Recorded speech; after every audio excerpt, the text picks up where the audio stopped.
할렐루야.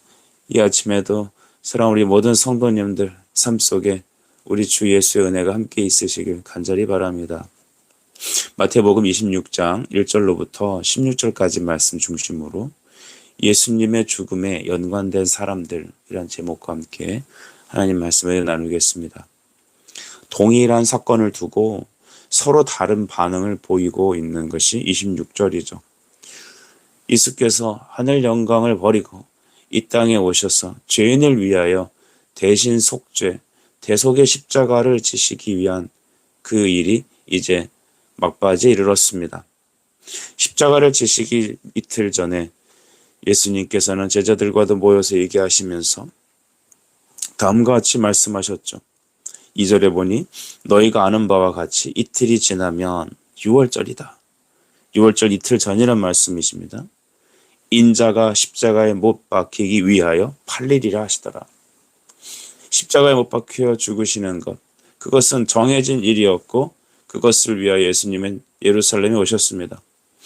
그런데 어떤 방식으로 이 일이 진행되느냐 했더니 예수님은 자신이 팔릴 것을 말씀해주고 계시는 겁니다.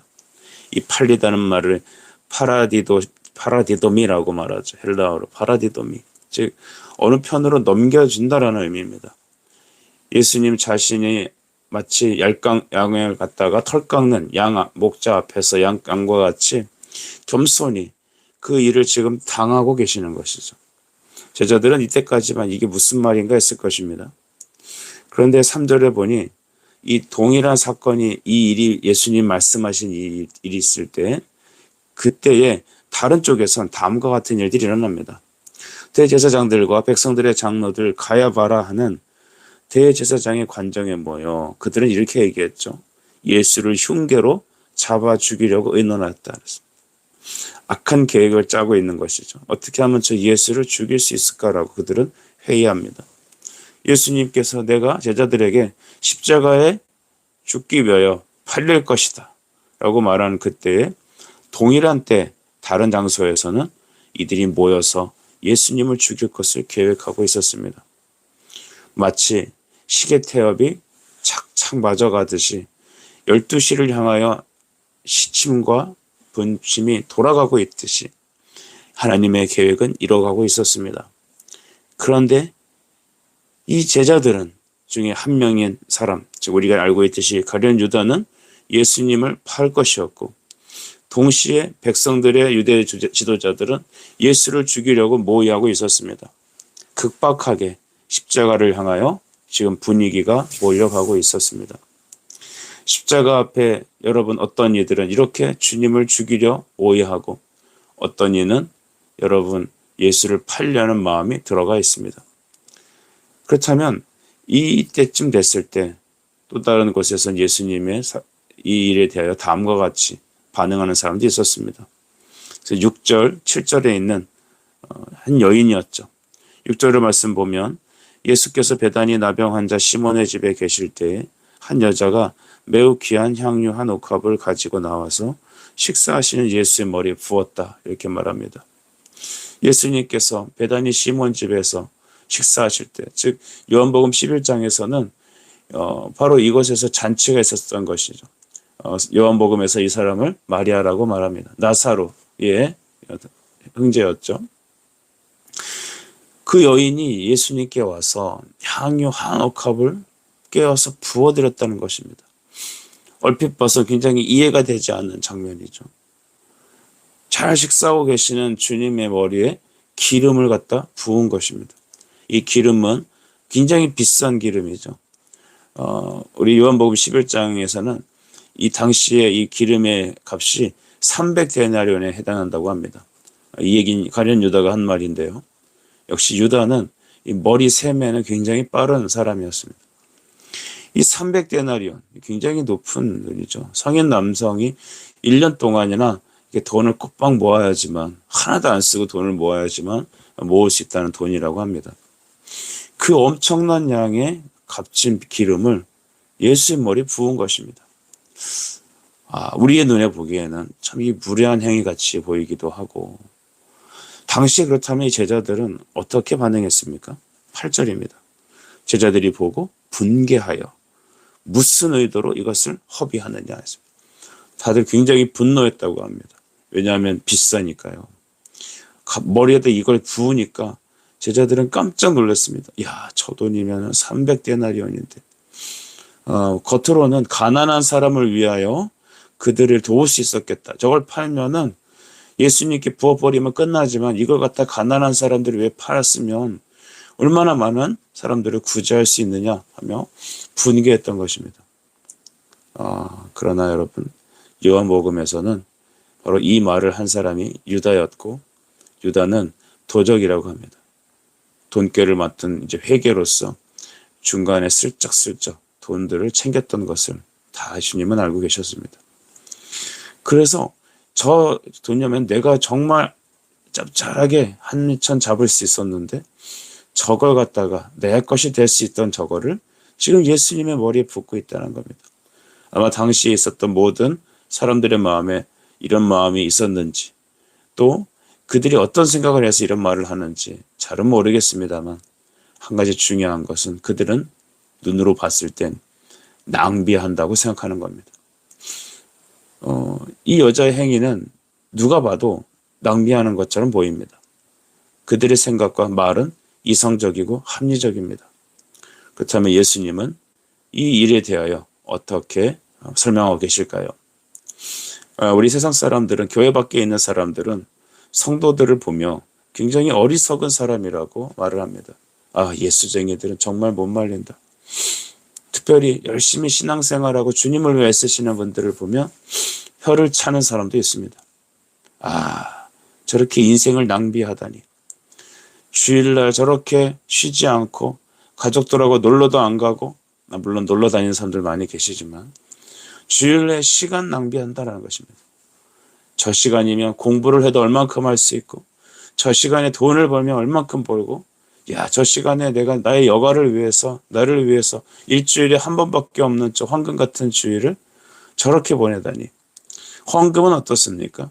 이렇게 어려운 시절에 11조를 내다니, 이렇게 힘든 시절에 교회에다가 돈을 바치다니, 정말 제정신들이 아니다. 이렇게 판단하는 사람들 얼마나 많습니까? 또 어떤 사람들이 이렇게 얘기합니다.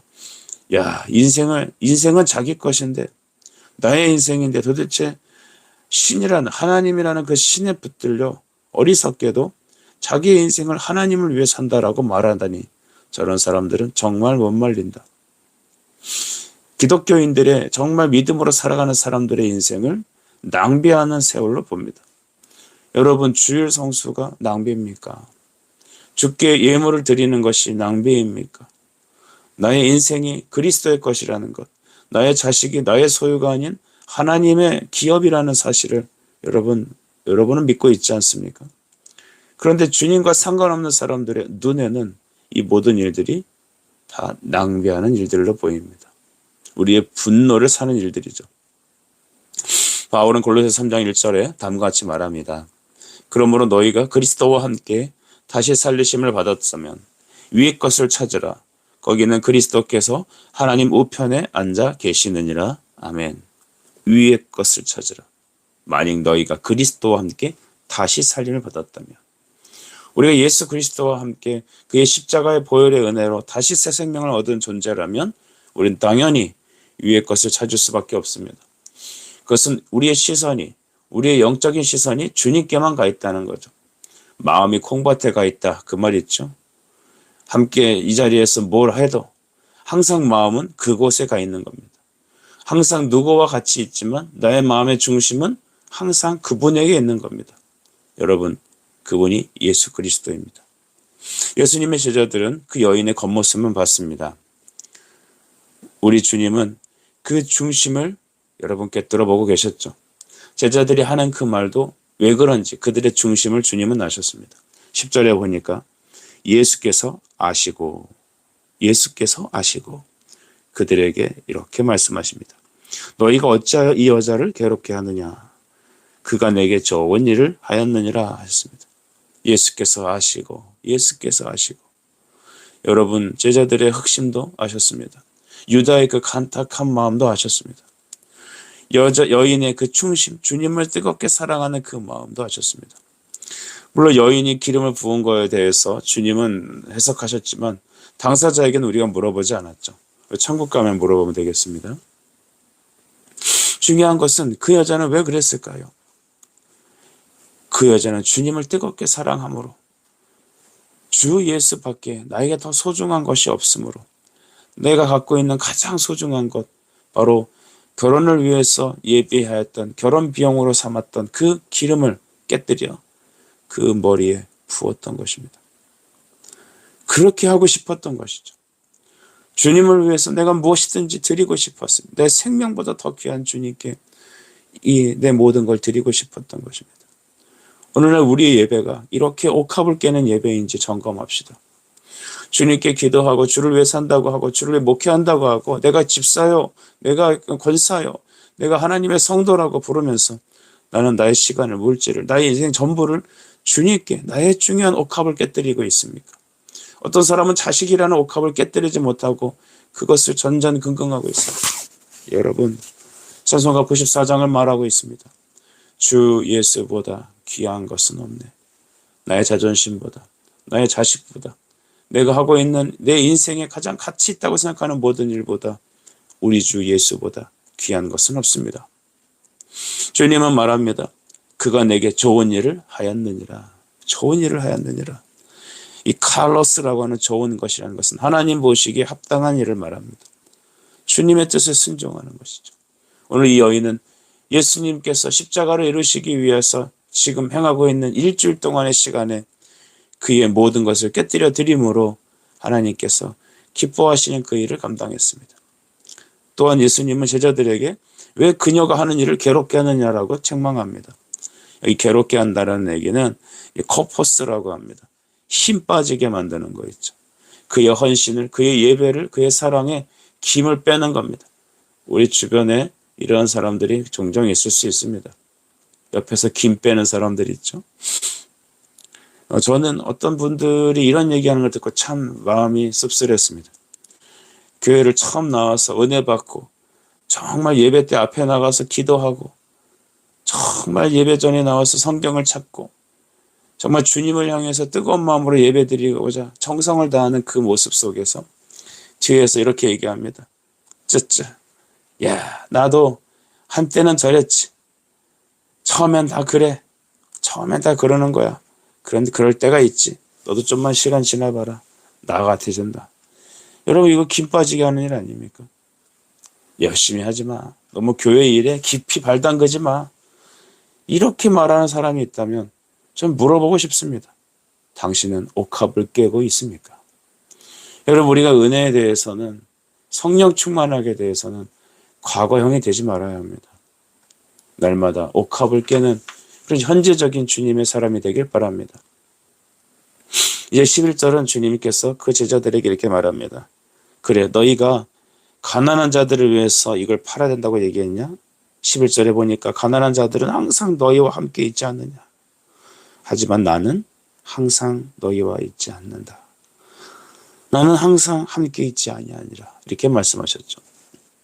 그리스도는 육신으로는 영원히 우리와 함께 하지 않으십니다. 예수님께서는 33세, 33년의 인생을 정리하시고 죽고 승천하셔서 하늘 우편 보좌에 계십니다. 육신으로는 어느 곳에 계시죠. 그러나 영으로서는 성령으로 우리 안에 영원히 함께 하십니다. 여러분, 이제 제자들과 함께 예수님의 계실 시간은 멀리 남지 않았습니다. 얼마 남지 않았습니다. 여러분의 인생도 정말 짧습니다. 영원히 살 것 같이 세상을 살지 마십시오. 이 땅의 것에 깊게 너무 주의하지 마십시오. 이 땅을 살면서 하늘나라를 바라보고 사십시오. 주님이 주신 시간을 주를 위해 섬기고 예배하십시오. 주가 주신 물질의 옥합을 깨뜨리고 내 자신의 모든 것을 깨뜨려 주께 부어드리는 우리가 있길 바랍니다. 이젠 이 여인이 기름 부었던 일을 주님이 다음과 같이 해석하십니다. 12절입니다. 같이 읽지요. 이 여자가 내 몸에 이 향유를 부은 것은 내 장례를 위하여 함이니라. 아멘. 이 여인이 한 행동, 누구도 이해할 수 없는 식사하는 가운데 머리에 기름을 부은 이 행동은 나의 장래를 위한 것이다라고 십자가를 선언하고 계시는 것이죠. 기름을 부은 이유에 대해서 주님은 말합니다. 내가 만인을 위한 대속의 화목제물이시다라는 것이죠. 우리가 성경을 보면 제사장들이 세움을 받을 때 기름 부음으로 세움을 받았습니다. 제물 역시 기름을 부어서 선별하였습니다. 대제사장으로서 주님은 자기 육체를 인류의 모든 죄에 속하는 화목제물로 드리는 십자가를 지시기 위하여 오늘 이 여인이 자신에게 기름을 부은 것을 바로 이와 같은 것이라고 화목제물이었으므로 선언하고 계시는 것입니다. 복음의 핵심은 무엇입니까? 죄인을 위하여 예수께서 십자가에 죽으셨다라는 것입니다. 죄인을 위한 대속 십자가, 대속의 은혜가 우리에게 주어졌다라는 것을 우리가 전파하는 것, 이것이 복음 선포입니다. 그러므로 바울은 고린도전서 2장 2절에 내가 너희 중에서 예수 그리스도와 그가 십자가에 못 박힌 것 외에는 아무것도 알지 아니하기로 작정하였습니다라고 했습니다. 여러분, 예수 그리스도와 십자가에 못 박힌 것, 그것을 전하는 것이 복음이요 우리에 대한 영원한 생명입니다. 그러므로 주님은 13절에 복음이 전파되는 모든 곳에 이 여자를 말하여 그를 기억하라고 했습니다. 이 여인의 얘기를 반드시 빼지 말고 얘기하라. 기름 붓던 그 장면, 그 여인의 헌신을 통하여 주님은 우리의 모든 시선을 십자가로 향하게 하시는 겁니다. 과연 이 여인은 왜 기름을 붓는가? 왜 기름을 붓는가라고 하는 물음에 예수님은 나의 장래를 예비하기 위한 것이다라는 그 여인의 행동은 많은 사람 지금도 우리에게 그 여인의 행동이 그리스도께서 우리를 위해 대속의 십자가를 지시기 위한 분인 하나님의 화목제물이었음을 우리로 하여금 깨닫게 하는 것입니다. 다니엘서 12장 3절에 지혜 있는 자는 궁창의 빛과 같이 빛날 것이요 많은 사람을 옳은 대로 돌아오게 한 자는 별과 같이 영원토록 빛나리라 했습니다. 여러분, 이 여인의 정말 숭고한 믿음의 순종, 여러분도 이와 같은 은혜의 주인공들이 되길 축복합니다. 이 얘기를 듣고 나서 유다 안에는 사탄이 역사했습니다. 14절입니다. 그때 12 중에 하나인 가룟 유다라 하는 자가 대제사장들에게 가서 말하되, 그 밤에 유다는 밖으로 나가서 이를 결행합니다. 12절에 그를 괴롭게 하지 말아라, 힘 빠지게 하지 말아라 라고 하는 그 말을 듣자 여러분, 그는 갑자기 무슨 생각이 들었는지 그의 마음을 사정없이 사탄이 휘집어 놓았습니다. 평소에 돈을 슬쩍 하던 도적이었던 그가 이제 사탄에 의해서 충동을 받게 됩니다. 일상생활 계속되는 여러분 이와 같은 죄는 결국 중요한 때에 사탄에 의해서 그의 마음이 휘집어 놓게 되는 것이죠. 가룟 유다는 대제사장들에게 가서 물어봤습니다. 내가 예수를 넘기겠다. 너희들은 나에게 얼마를 주겠느냐. 결국 은 30을 달아 그에게 주겠다라고 했습니다. 돈꾀를 맡은 자로서 돈을 챙기던 그는 결국 망하게 되며 십자가를 지도록 예수님을 팔아 넘기는 장본인이 되었습니다. 오늘날도 우리가 또 신앙 고백을 할 때 빌라도에 의해서 십자가에 못 박혀 죽었지만 가룟 유다가 예수님을 팔았다라고 고백합니다. 유다는 그렇게 예수님을 팔아 넘기지만 하나님의 십자가는 바로 이 유다로 인하여 이루어지게 됩니다. 오늘 말씀을 정리하겠습니다. 십자가 앞에 각각 다른 모습들, 다른 반응이 나타납니다. 어떤 이들은 예수를 죽이려 엉모하고, 이 어떤 이는 바로 예수를 죽이려 실제적으로 팔아 넘기려 모의하며, 어떤 이는 그 십자가 앞에 눈물로 자기 옥합을 깨어 부어드리는 사람이 나옵니다. 많은 사람들이 지금도 십자가의 원수로 행하고 있죠. 하지만 여러분, 고린도전서 1장 18절 말씀과 같이 십자가의 도가 멸망하는 자들에게는 미련한 것이요 구원받는 우리에게는 하나님의 능력이라 하셨습니다. 다가오는 종료주일 예수 그리스도의 십자가를 묵상하며 나를 위한 대속의 십자가 주신 그 은혜를 기쁨으로 여러분 나아갑시다. 더 뜨겁게 주님을 사랑하고 의지하며 내 인생의 옥합을 깨어 그분에게 드리는 귀한 헌신이 여러분에게 있으시길 간절히 바랍니다. 기도하겠습니다.